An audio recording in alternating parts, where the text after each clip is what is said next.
शुभ मध्याह्न बच्चों, मैं अशोक कुमार देहरी, आपका हिंदी विषय आचार्य। आज की कड़ी में आप सबका स्वागत करता हूं। आज हम कक्षा 11वीं विषय हिंदी के जो पूरक पाठ्य पुस्तक हैं वितान भाग 1, उसके अंतर्गत पहला पाठ भारतीय गायिकाओं में बेजोड़ लता मंगेशकर पर चर्चा करेंगे। तो आइए उसकी आगे की कड़ी को देखते हैं। खानदानी गवैयों का ऐसा दावा है कि चित्रपट संगीत के कारण लोगों की अभिरुचि बिगड़ गई है। कुछ खानदानी गायक हैं जो परंपरागत गायक हैं, उन गायकों का यह दावा है, यह जोर देना है कि जो चित्रपट संगीत है अर्थात फिल्मी संगीत है, इस फिल्मी संगीत के कारण लोगों की इच्छा अभिरुचि बिगड़ गई है। चित्रपट संगीत ने लोगों के कान बिगाड़ दिए हैं, ऐसा आरोप लगाया जाता है। साथ ही साथ वह ऐसा भी आरोप लगाते हैं कि जो चित्रपट संगीत है उसने लोगों के कान बिगाड़ दिए हैं, मतलब अब लोग शास्त्रीय गायन सुनना ही नहीं चाहते।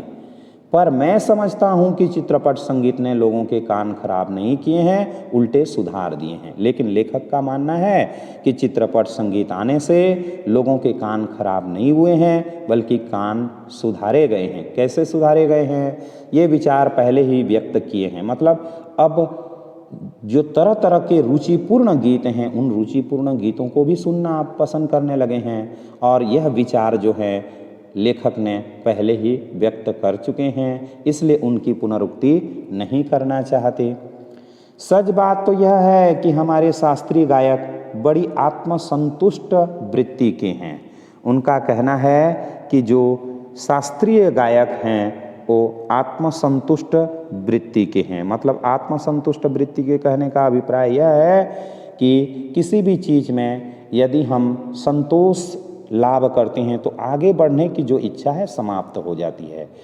इस प्रकार से जो नए नए गीत का उत्पादन होना चाहिए, उन गीतों के प्रति उदासीनता आ जाती है।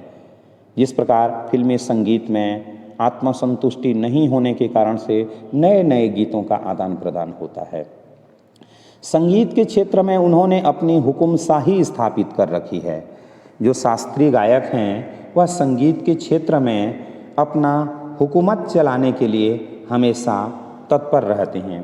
मतलब वो एकमात्र अपना अधिकार उसको मान लेते हैं।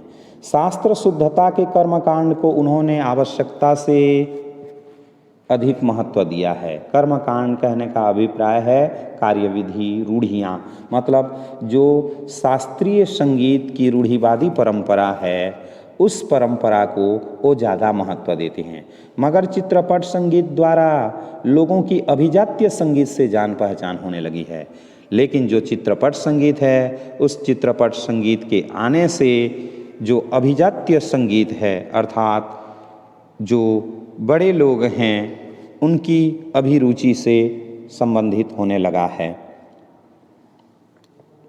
उनकी चिकित्सक और चौकस वृत्ति अब बढ़ती जा रही है। लोगों में जो संगीत को देखने का जो नजरिया है, एक प्रकार से चेतना है, वह चेतना अब बढ़ती जा रही है। केवल शास्त्र शुद्ध और निरस गाना उन्हें नहीं चाहिए। लोग केवल ऐसे गाना जिस गाने में केवल शुद्धता हो परंतु रस पूर्ण न हो, ऐसे गीतों को वह और पसंद नहीं करते। उन्हें तो सुरीला और भावपूर्ण गाना चाहिए। वह चाहते हैं कि उन्हें भाव भरा हुआ सुरमयी गीत ही चाहिए, और यह क्रांति चित्रपट संगीत ही लाया है। और ऐसा जो परिवर्तन है चित्रपट संगीत के आने से ही संभव हो पाया है। चित्रपट संगीत समाज की संगीत विषयक अभिरुचि में प्रभावशाली मोड़ लाया है। जो फिल्मी संगीत है उसने समाज की जो अभिरुचि पूर्ण है ऐसे विषय में बहुत ज़्यादा प्रभाव उत्पन्न किया है। चित्रपट संगीत की लचकदारी उसका एक और सामर्थ्य है। चित्रपट संगीत में जो लचकदारी होती है, लचक होता है, वह भी एक प्रकार से उसके सामर्थ्य को बढ़ा देता है, ऐसा मुझे लगता है। लेखक का ऐसा मानना है। उस संगीत की मान्यताएं, मर्यादाएं, झंझटें सब कुछ निराली हैं। इस संगीत में जो मान्यता होती है, जो मर्यादाएं होती है, सीमाएं और कहना चाहिए समस्याएं होती हैं, वह एक प्रकार से अनोखी होती हैं। चित्रपट संगीत का तंत्र ही अलग है। चित्रपट संगीत में जो नियम हैं वह नियम ही एक प्रकार से भिन्न होता है। यहाँ नवनिर्मित की बहुत गुंजाइश है, मतलब नए नए गीत निर्माण कर देने की जो परंपरा है, इस परंपरा की ओर विशेष ध्यान दिया जाता है। जैसा शास्त्रीय रागदारी का चित्रपट संगीत दिग्दर्शकों ने उपयोग किया है, उसी प्रकार राजस्थानी, पंजाबी, बंगाली प्रदेश के लोकगीतों के भंडार को भी उन्होंने खूब लूटा है। मतलब लेखक का कहना है कि जो संगीत के दिग्दर्शक हैं, उनके द्वारा जो शास्त्रीय संगीत है, उस शास्त्रीय संगीत का भी फिल्मी संगीत में उपयोग किया है। तो उसी प्रकार जो विभिन्न प्रदेश के लोकगीत हैं, जैसे राजस्थानी है, पंजाबी है, बंगाली है, तो ऐसे लोकगीतों के भंडारों को भी खूब उपयोग में लाया है। यह हमारे ध्यान में रहना चाहिए, तो हमको ये बात जाननी चाहिए। धूप का कौतुक करने वाली, मतलब जो खेल से संबंधित हैं, ऐसे पंजाबी लोकगीत, रुक्ष और निर्जल, मतलब जल विहीन जो राजस्थान है, पर्जन्य जहाँ पर बादल नहीं आते, तो ऐसे जगह की याद दिलाने वाले गीत, पहाड़ों की घाटियों, खोरों में प्रतिध्वनित होने वाले, ठीक है, जो पशु हैं, पशु के खोरों से प्रतिध्वनित होने वाले ऐसे गीत, पहाड़ी गीत, ऋतु चक्र को समझाने वाले और खेती के विविध कामों का हिसाब लेने वाले कृषि गीत, ब्रजभूमि में समाविष्ट सहज मधुर गीतों का अतिशय एवं मार्मिक व रसानुकूल, रस के अनुकूल जो गीत हैं, इन गीतों का भी उपयोग चित्रपट संगीत में विशेष रूप से हुआ है। चित्रपट के क्षेत्र के प्रभावी संगीत दिग्दर्शकों ने किया है और आगे भी करते रहेंगे। थोड़े मैं कहूँ तो संगीत का क्षेत्र ही विस्तीर्ण है। यदि कम शब्दों में भी हम कहेंगे तो जो संगीत का क्षेत्र है बहुत ही विस्तृत है। वहाँ अब तक अलक्षित, अब तक ऐसे गीत जो लक्ष्य में नहीं आए हैं, ऐसे गीत भी आगे आने वाले हैं। असंशोधित जिन गीतों का अभी तक संशोधन नहीं हुआ, अदृष्टिपूर्ण जिसे पहले कभी नहीं देखा गया हो, ऐसे गीतों का भी उपयोग चित्रपट के लोग करते चले आ रहे हैं। फलस्वरूप चित्रपट संगीत दिनों दिन अधिकाधिक विकसित होता जा रहा है। इसलिए जो चित्रपट संगीत का व्यापार का क्षेत्र है बहुत ज़्यादा बढ़ रहा है। ऐसे इस चित्रपट संगीत के क्षेत्र की लता अनभिषिक्त साम्राज्ञी हैं।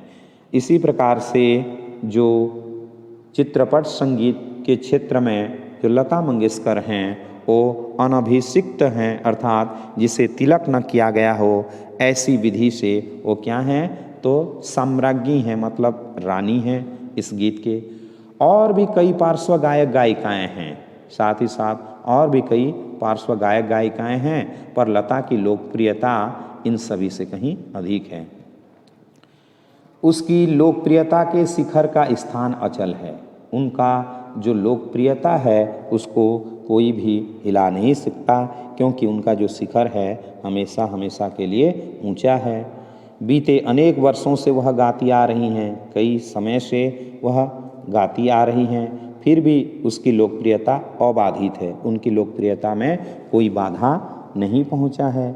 लगभग आधी शताब्दी तक जनमन पर सतत प्रभुत्व रखना आसान नहीं है।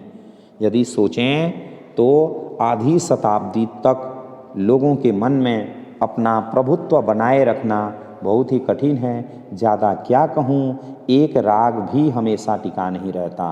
यदि एक राग भी यदि हम देखेंगे तो ज़्यादा समय तक टिका नहीं रहता। भारत के कोने कोने में लता का गाना जा पहुँचे, यही नहीं प्रदेश में भी उसका गाना सुनकर लोग पागल हो उठें, यह क्या चमत्कार नहीं है। और यह चमत्कार हम प्रत्यक्ष देख रहे हैं, हमारी आंखों के सामने है। ऐसा कलाकार शताब्दियों में शायद एक ही पैदा होता है। लता के जैसे जो कलाकार होते हैं कई कई शताब्दियों में केवल एक ही जन्म लेते हैं।